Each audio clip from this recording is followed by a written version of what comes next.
नमस्कार दोस्तों। आज हम कंप्लीट नंबर सिस्टम रिवाइज करेंगे स्टार्टिंग से लेके एंड तक। तो चलिए शुरुआत करते हैं। सबसे पहले देखते हैं फेस वैल्यू और प्लेस वैल्यू। तो बात करें अगर हम फेस वैल्यू की, तो यहाँ पे देखिए उदाहरण दिया गया है। एक नंबर आपके सामने नंबर दिया गया है 538 और बोला है कि इसमें 3 की फेस वैल्यू क्या है। तो किसी भी नंबर की फेस वैल्यू क्या होती है? उस नंबर की एग्जैक्ट वैल्यू उस नंबर की क्या कहलाती है? Face value. जैसे यहाँ पे अगर हम एग्जांपल देखें, 538 में 3 की फेस वैल्यू होगी 3, 8 की फेस वैल्यू होगी 8, 5 की फेस वैल्यू होगी 5। अगर बात करें प्लेस वैल्यू, तो वो कौन सी पोजीशन पे? जैसे यहाँ पे 3 की प्लेस वैल्यू क्या होगी? ये 10th पोजीशन पे है तो 30, 5 की 500 और 8 की 8। तो अगर हम बात करें प्लेस वैल्यू की, तो वो पोजीशन को दिखाता है और फेस वैल्यू एग्जैक्ट वैल्यू दिखाता है। चलिए अगले टॉपिक की ओर बढ़ते हैं, जो कि है न्यूमरेशन सिस्टम। तो अगर हम स्कूल में पढ़ें तो हमने दो टाइप के न्यूमरेशन सिस्टम मेनली पढ़ते हैं। एक आता है आपका इंडियन सिस्टम, दूसरा आता है इंटरनेशनल सिस्टम। चलिए सबसे पहले बात करते हैं इंडियन सिस्टम की। तो उसमें कैसे है? फर्स्ट पेयर 3 का रहता है, जैसे वंस, टेंस और 100। उसके बाद जितने भी प्रीवियस पेयर है वो 2 2 के होते हैं। इसमें आता है वंस, टेंस, 100, 1000, 10,000, लाख, 10 लाख, करोड़, 10 करोड़। इस तरीके से होता है। अब अगर हम बात करें दूसरा सिस्टम, जिसको हम बोलते हैं इंटरनेशनल सिस्टम। तो इंटरनेशनल सिस्टम में सभी 3 3 के पेयर्स होते हैं। पहले आता है वंस, टेंस, 100। 100 के बाद आता है 1000, 10,000, 100,000। उसके बाद मिलियन, 10 मिलियन, 100 मिलियन। इन 3 3 के पेयर्स में रहता है। उसके बाद billion, 10 billion, 100 billion, so on. तो जब 3 2 2 2 का पेयर्स हो तो इंडियन सिस्टम, और जब सभी पेयर 3 3 3 के हो तो इंटरनेशनल सिस्टम। चलिए नेक्स्ट बात करते हैं, तो वो है लार्ज नंबर्स को। सबसे पहले अगर हमने रीड करना है तो हम प्लेस वैल्यू चार्ट करते हैं। जैसे ये दोनों इंडियन सिस्टम में दिए हैं, वंस, टेंस, 100, 1000, 10,000, लाख। तो ये क्या हो गया? 9,87,654। अब क्या करते हैं? हम रीड इनको लेफ्ट टू राइट रीड करते हैं। जब इन नंबर्स को कंपेयर करते हैं तो कंपेयर कैसे किए जाते हैं? पहले हम लेफ्ट मोस्ट से कंपेयर करेंगे। 9 9 इक्वल, 8 8 इक्वल, 7 7 इक्वल, 6 और 5। 6 बड़ा, तो यानी ऊपर वाला नंबर क्या हो गया? ग्रेटर हो गया, नीचे वाला स्मॉलर। इसी तरीके से हम कोई भी नंबर है, अगर दो नंबर्स को हम कंपेयर करेंगे तो इसी तरीके से करेंगे। हम लेफ्ट साइड से कंपेयर करते जाएंगे राइट साइड को। बट किस केस में? अगर दोनों नंबर्स में नंबर्स के काउंट बराबर है। अगर नंबर्स के काउंट डिफरेंट है तो जिसमें नंबर्स काउंट ज्यादा होंगे, ऑब्वियस सी बात है वो नंबर क्या होगा? बड़ा होगा। लेकिन अगर नंबर्स काउंट सेम है तो हम लेफ्ट मोस्ट से कंपेयर करते जाएंगे। कब तक कंपेयर करेंगे? जब तक दोनों नंबर डिफरेंट आते हैं। जब दोनों नंबर डिफरेंट आएंगे तो जिसमें वो नंबर बड़ा आएगा वो नंबर ऑब्वियस सी बात है क्या हो जाएगा? ग्रेटर हो जाएगा। अब हम बात करते हैं नंबर्स लाइन पे रिप्रेजेंट करने की। तो जो सबसे सेंटर में आता है उसको हम बोलते हैं जीरो या ओरिजिन। ओरिजिन के लेफ्ट साइड हम नेगेटिव नंबर्स को रिप्रेजेंट करते हैं और राइट साइड पॉजिटिव नंबर्स को। और इसका कंपेयर करने के लिए नंबर्स को यूज किया जाता है ज़्यादा, इसके सिवाय इसका ज़्यादा इंपॉर्टेंस है नहीं। नेक्स्ट देखते हैं हम एस्टिमेशन और राउंडिंग ऑफ। तो एस्टिमेट जब भी हम करें तो हम क्या करते हैं? अगर वो नंबर ग्रेटर देन और इक्वल टू 5 है तो हम जो उससे प्रीवियस वाला नंबर है उसको +1 कर देते हैं। अगर कोई नंबर जहाँ पे हमने राउंड करना है वो अगर लेस देन 5 है तो उसमें कोई चेंज नहीं करता। अब ये कैसे काम करता है इसको आप देखिए। अब हमारे पास यहाँ नंबर दिया है 756। ठीक है, हमने इसको क्या करना है? Round of. यहाँ पे एग्जांपल में 746 दिया, हम 756 लेके चलते हैं। चलिए अब नंबर क्या है? इक्वल टू और ग्रेटर देन 5 है तो हम क्या करेंगे? अगर 100 तक करना है तो 100 ये है तो 100 से जस्ट पहले का क्या है? 5। वो इक्वल टू और ग्रेटर देन 5 है। 7 में 1 इंक्रीज करेंगे, ये बन जाएगा 800। जैसे यहाँ का था 746, जब इसको हमने 100 तक किया था तो 4 क्या था? 5 से कम था, तो ये 700 बन गया था। सिमिलरली क्या था? 756 में 6 बड़ा था तो ये 760 बन गया था। तो इसी प्रकार से हम क्या करते हैं? एस्टिमेट करते हैं या राउंड ऑफ करते हैं। चलिए अब अगले टॉपिक की बात करते हैं, जो है natural and whole and integer number. तो नेचुरल नंबर्स क्या आते हैं? जो भी नंबर्स 1 से लेके 2 3 4 सो ऑन काउंटिंग चलती है वो नेचुरल नंबर्स आ गए। इसमें जीरो ऐड हो गया तो होल नंबर आ गए। और अगर नेगेटिव नंबर्स भी लेफ्ट साइड को इंक्रीज कर दिए जाए तो इंटीजर्स हो गया। यानी सभी नेचुरल नंबर्स थे, उनमें कुछ और ऐड किया जीरो, तो ये होल हो गया। तो होल में क्या आता है? जीरो प्लस सभी नेचुरल नंबर। इंटीजर्स में क्या आता है? Negative plus whole plus natural. और रैशनल नंबर्स में ये सभी के सभी नंबर्स आपस में आ जाते हैं। चलिए अब अगले टॉपिक की ओर बढ़ते हैं, जो है प्राइम एंड कंपोजिट नंबर्स। तो सबसे पहले बात करते हैं प्राइम नंबर्स की। तो प्राइम नंबर्स ऐसे नंबर्स होते हैं जिनके केवल दो फैक्टर्स होते हैं, एक वन और एक नंबर वो खुद। जैसे एग्जांपल के लिए 2, 3, 5, 7, 11, ये सभी क्या है, प्राइम नंबर्स। अब बात करें कंपोजिट नंबर्स की, तो इनके मोर देन टू फैक्टर्स होते हैं। जैसे 4 की बात करें तो 1 के टेबल में भी आता है, 2 के टेबल में भी, और 4 के टेबल में। कितने फैक्टर हो गए, 3 फैक्टर्स। वैसे ही 6, 8, 9, 10 ये सभी क्या है, कंपोजिट नंबर्स। अब अगर हम कुछ फैक्ट्स देखें तो 1 जो है वो ना ही कंपोजिट गिना जाता है ना ही प्राइम। उसके सिवाय 2 जो वो एक इकलौता नंबर है जो इवन भी और प्राइम भी है। चलिए आगे देखते हैं फैक्टर्स और डिविजिबिलिटी रूल्स। अब सबसे पहले देखते हैं फैक्टर्स और मल्टीपल्स में क्या डिफरेंस है। तो बात करते हैं सबसे पहले फैक्टर्स की। तो फैक्टर्स क्या होते हैं, किसी भी नंबर, वो नंबर्स जिनके टेबल में वो नंबर आता है। जैसे एग्जांपल के लिए 12 के फैक्टर्स, तो 1 भी 12, 1 12 is 12, 2 6 is 12, 6 2 is 12, 3 4 is 12, 4 3 is 12, 12 1 is 12। तो ये सभी नंबर क्या आगे इसके फैक्टर्स। मल्टीपल्स यानी उस 5 नंबर्स के टेबल में क्या क्या आता है, जैसे 5 10, 5 3 is 15, ये सारे इसके क्या हो गए, मल्टीपल्स। तो ये डिफरेंस था फैक्टर्स और मल्टीपल्स में। अब बात करते हैं इनके डिविजिबिलिटी टेस्ट की। तो सबसे पहले देखते हैं हम डिविजिबिलिटी टेस्ट। तो इस सिंपल है, लास्ट नंबर जो है वो इवन होना चाहिए। यूनिट डिजिट क्या होनी चाहिए, इवन। जैसे 250, 264, 4 क्या है, इवन। अगर ये 261 आ गया तो 1 ऑड है, तो ये डिवाइड नहीं होगा 2 से, ये डिवाइड हो जाएगा। यानी आपने यूनिट डिजिट चेक करनी है, अगर वो इवन है तो आपका नंबर डिवाइड हो जाएगा। दूसरा है 3 के लिए। तो मान लो ये 2 6 5 3 2। अब हमने इसको चेक करना है कि ये 3 से डिवाइड होता है कि सबको प्लस कर दो। 2 + 6 8 + 5 13 और 3 16 और 2 18, 18 3 के टेबल में आता है, यानी ये पूरा नंबर भी 3 से डिवाइड हो जाएगा। अब बात करते हैं हम 5 से डिविजिबिलिटी टेस्ट की। तो उसके लास्ट में 0 क्या होना चाहिए, लास्ट में यूनिट डिजिट पे या 0 हो या 5, तो वो नंबर क्या होगा, 5 से डिविजिबल। बात करें 9 की, तो 9 के लिए भी सिमिलर रूल था जो 3 के लिए था।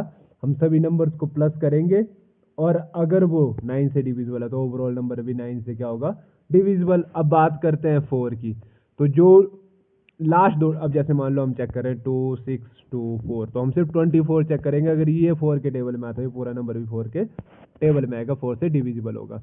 बात करते हैं 6 की। तो हम 2 और 3 का डिविजिबिलिटी टेस्ट करेंगे, 2 का इवन नंबर वाला और 3 का सभी नंबर्स को प्लस करके। अगर दोनों डिविजिबिलिटी टेस्ट पास हैं तो 6 से भी हो जाएगा।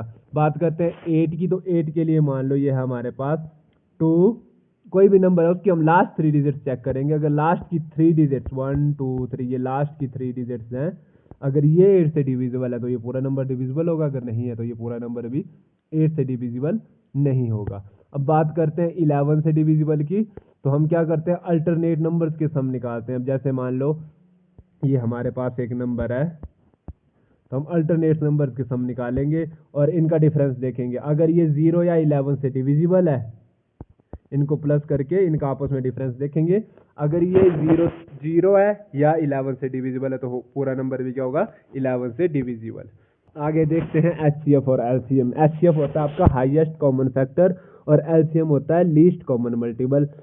यानी अगर हमारे पास दो नंबर है, जैसे मान लो 26 और 39, तो अगर हम इनके फैक्टर्स देखें तो अगर हम देखते हैं तो 13 जो है वो दोनों का कॉमन फैक्टर है और ये हाईएस्ट फैक्टर है जो दोनों में कॉमन आता है, तो ये आ गया इसका एचसीएफ। लीस्ट कॉमन मल्टीपल होता है, मान लो हमारे पास नंबर है, दो नंबर है हमारे पास 6 और 8। तो 6 का टेबल अगर हम पढ़ेंगे तो 6 के टेबल में 6 आता है, 12 आता है, 18 आता है, 24 आता है, ऐसे बहुत कुछ आता है। 8 के टेबल में 8 आता है, 16 आता है, 24 आता है। 24 दोनों के टेबल में आ रहा है, इसके सिवाय बहुत सी टर्म्स है दोनों के टेबल में आएंगी, लेकिन 24 क्या सबसे छोटी टर्म्स है, तो जो दोनों के टेबल में आ रही है 24 क्या हो गया, इन दोनों का एलसीएम हो गया। अब एक इंपॉर्टेंट रिलेशन है कि अगर हम एचसीएफ और एलसीएम को किसी भी नंबर के मल्टीप्लाई करें तो वो उन दोनों नंबर्स के प्रोडक्ट के बराबर आता है, और इसके बेस पे भी काफी बार क्वेश्चंस पूछा जाता है। अब इनको निकालने के काफी मेथड होते हैं, प्राइम फैक्टराइजेशन से निकाला जा सकता है, डिवीजन मेथड से भी निकाला जा सकता है। वो हम किसी फर्दर वीडियो में डिस्कस करेंगे कि कैसे हम एचसीएफ और एलसीएम निकालते हैं और कैसे उनके मेथड्स हैं। फिलहाल आप ये देख लो कि एचसीएफ मल्टीप्लाई एलसीएम जो है प्रोडक्ट ऑफ टू नंबर्स के बराबर होता है, इस पे आपको क्वेश्चन पूछा जा सकता है। अब नेक्स्ट अगर हम बात करें तो वो है रैशनल और इरेशनल नंबर। बात करें रैशनल नंबर की तो पी बाई क्यू की फॉर्म में लिखा जा सकता है और क्यू कभी भी 0 नहीं होगा। अब अगर हम इसको डेसिमल फॉर्म में लिखें तो या तो ये जो है टर्मिनेटिंग होगा, और अगर टर्मिनेट नहीं होता यानी पूरे तरीके से आपका जीरो रिमाइंडर नहीं आता है तो ये रिपीटिंग होगा यानी रीअकरिंग होगा, तभी रैशनल नंबर होगा। अगर नॉन टर्मिनेटिंग नॉन रीअकरिंग कोई फ्रैक्शन मतलब आंसर आ रहा है किसमें, डेसिमल में, तो वो इरेशनल नंबर होगा। इरेशनल क्या होते हैं, जिनको पी वाई क्यू की फॉर्म में नहीं लिखा जा सकता। अभी हमने पढ़ा था नेचुरल नंबर्स मिला के बने होल नंबर्स और माइनस मिला के बने इंटीजर्स, और इंटीजर्स में फ्रैक्शंस मिला के बना था रैशनल नंबर्स, और रैशनल और इरेशनल नंबर्स को मिला के बनता है आपका रियल नंबर्स। चलिए नेक्स्ट देखते हैं। अब रियल नंबर्स के क्या होता है, real number rational plus irrational. अब रियल नंबर्स के कुछ लॉज होते हैं, ठीक है। और एक फंडामेंटल थ्योरम बोलती है रियल नंबर्स की कि जितने भी कंपोजिट नंबर्स हैं, जैसे यहाँ पे एक एग्जांपल दिया है 60, ये सभी रैशनल नंबर्स के प्रोडक्ट के रूप में लिखे जा सकते हैं, पावर्स। जैसे इसको कैसे लिखा गया, 2 की पावर 2 4, 3 ज़ा 12, 5 ज़ा 60। तो इस तरीके से लिखा जा सकता है हर कंपोजिट नंबर को। अब उसके सिवाय अगर हम बात करें कुछ लॉज ऑफ एक्सपोनेंट्स की, कि अगर आपके पास दो एक्सपोनेंट्स हैं डिफरेंट है, बेस सेम है, तो वो बेस एज इट इज रहेगा और पावर आपस में प्लस हो जाएंगी। अगर ये डिवाइड की जगह मल्टीप्लाई की जगह डिवाइड हो रहे हैं तो पावर सब्ट्रैक्ट हो जाएंगी। और अगर हम किसी ए की पावर एम की पावर एन लेते हैं तो पावर्स आपस में मल्टीप्लाई हो जाती हैं। अगर ए की पावर 0 ढूंढे तो वो 1 के बराबर आता है, और अगर ए की पावर माइनस एम ले, क्या ले, ए की पावर माइनस एम, तो वो हो जाता है 1 बाय ए की पावर एम के इक्वल। ओके, तो ये तो कुछ लॉज ऑफ एक्सपोनेंट्स। अब लास्ट में कुछ फाइनल ऑपरेशंस देखें। अब देखते हैं हम कन्वर्जन की बात करते हैं। तो कन्वर्ट करने की अगर बात करें तो अगर हमने डेसिमल्स को फ्रैक्शन में कन्वर्ट करना, सॉरी परसेंटेज में कन्वर्ट करना है, तो मान लो जैसे 2.64 है, अब इसको अगर हम परसेंटेज में कन्वर्ट करना चाहें तो सीधा 100 से मल्टीप्लाई कर दो, यानी 264%। सिमिलरली अगर हमको किसी फ्रैक्शन परसेंटेज को फ्रैक्शन में कन्वर्ट करना है, परसेंटेज ये मान लो आपको बोला है 75% है, इसको फ्रैक्शन में कन्वर्ट करिए तो सीधा 100 से डिवाइड कर दो, ये क्या बन गया, इसका फ्रैक्शन। वहीं अब बात करते हैं स्क्वायर्स और क्यूब्स की। बात करते हैं पहले स्क्वायर्स की। तो स्क्वायर क्या होता है, किसी नंबर को रिपीटिवली 2 बार मल्टीप्लाई करना। 7 7 ज़ा 49, इसका स्क्वायर हो गया। 9 9 ज़ा 81, 9 का स्क्वायर हो गया। और इसको अगर रिवर्स करके लिखा जाए तो 49 का स्क्वायर रूट 7, 81 का स्क्वायर रूट 9। अगर हम बात करें परफेक्ट स्क्वायर्स की, यानी जीरो, कोई भी नंबर परफेक्ट स्क्वायर कब होगा, जब उसके एंड में 0 1 4 5 6 या 9 आएगा। इसके सिवाय अगर कोई भी नंबर यूनिट डिजिट में है तो वो नंबर परफेक्ट स्क्वायर नहीं होगा। कई बार परफेक्ट स्क्वायर से रिलेटेड एमसीक्यूज में क्वेश्चन आता है कि फॉलोइंग नंबर्स में से कौन सा नंबर परफेक्ट स्क्वायर नहीं है। तो मान लो ऑप्शन दिए आपको 81, ओके, 64, 25 और 22। तो अगर आप देखें इसके एंड में 1 है, इसके एंड में 4 है, इसके एंड में 5 है और इसके एंड में 2 है, तो 2 तो किसी भी नंबर के एंड में हो ही नहीं सकता परफेक्ट स्क्वायर। तो आपको बिना चेक किए ही पता लग गया कि 22 क्या है, आपका राइट आंसर है। इसके सिवाय बात करें क्यूब की, तो क्यूब क्या होता है, जब हम किसी नंबर को 3 टाइम मल्टीप्लाई करते हैं रिपीट में, तो ये हो गया 4 4 ज़ा 16, 4 ज़ा 64, और क्यूब रूट इसका इनवर्स 64 का क्यूब रूट 4।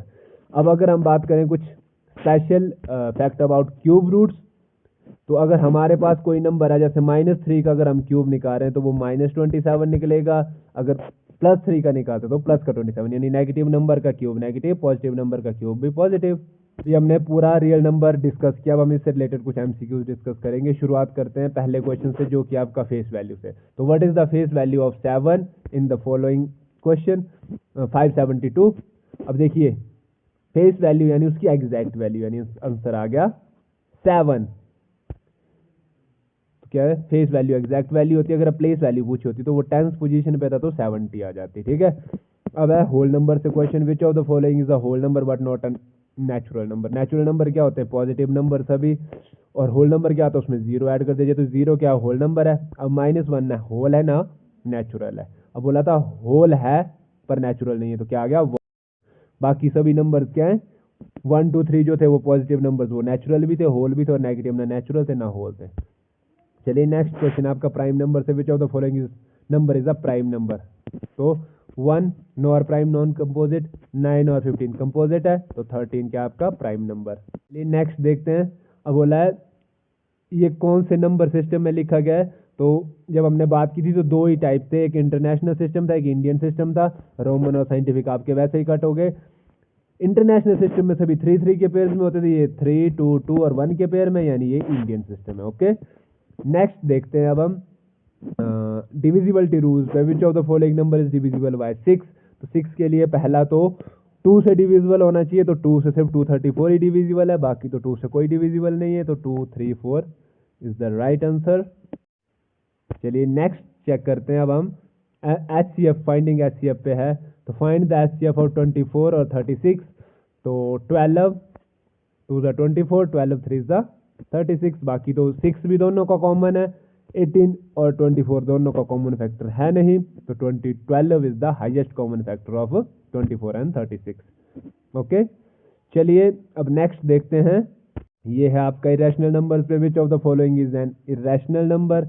वो इरेशनल नंबर क्या होते हैं? स्क्वायर रूट्स ऑफ प्राइम्स, उसको भी हम इरेशनल बोलते हैं। ये देखिए कंप्लीट टर्मिनेटिंग डेसिमल है, ये PYQ की फॉर्म है, ये नॉन टर्मिनेटिंग है लेकिन रिकरिंग है, तो ये क्या है? एक आपका इरेशनल नंबर। चलिए नेक्स्ट देखते हैं, find the value of x if 2x 2/3 is equal to 2/7। Base same है, यानी x + 3 इज इक्वल टू 7 हो जाएगा। x की वैल्यू क्या आ गई? 7 - 3 यानी कि 4। चलिए अब अगला क्वेश्चन देखते हैं, यह है डेसिमल से। विच of the following decimal is non terminating but recurring. कौन सी ऐसी डेसिमल है जो कि नॉन टर्मिनेटिंग है बट रिकरिंग है? अब देखिए 125 टर्मिनेटिंग, 04 टर्मिनेटिंग, ये दोनों नॉन टर्मिनेटिंग है, लेकिन ये देखिए 101 001, यानी इसमें रिपीटेशन नहीं हो रही है, तो ये भी गलत। बचा क्या आपका 0.666 जो कि टर्मिनेट नहीं हो रहा है लेकिन रिकर हो रहा है। चलिए लास्ट क्वेश्चन आपका, ये LCM और HCF से है। नंबर्स का प्रोडक्ट 180 दिया है, HCF 6 दिया है, LCM निकालना है। तो हमने क्या बोला था? HCF मल्टीप्लाई LCM क्या होता था? प्रोडक्ट के बराबर, तो 180। LCM multiply HCF is equal to 180, तो ये 6 दूसरी साइड का डिवाइड हो गया, यानी 30। अगर HCF 6 है, प्रोडक्ट 180 है, तो LCM 30 आ गया। तो ये थे आज के क्वेश्चंस, जो कि आपको क्वेश्चंस के साथ कॉन्सेप्ट सब कुछ पसंद आया होगा। अगर पसंद आया है तो वीडियो को लाइक करो, शेयर करो और चैनल को सब्सक्राइब करना मत भूलना।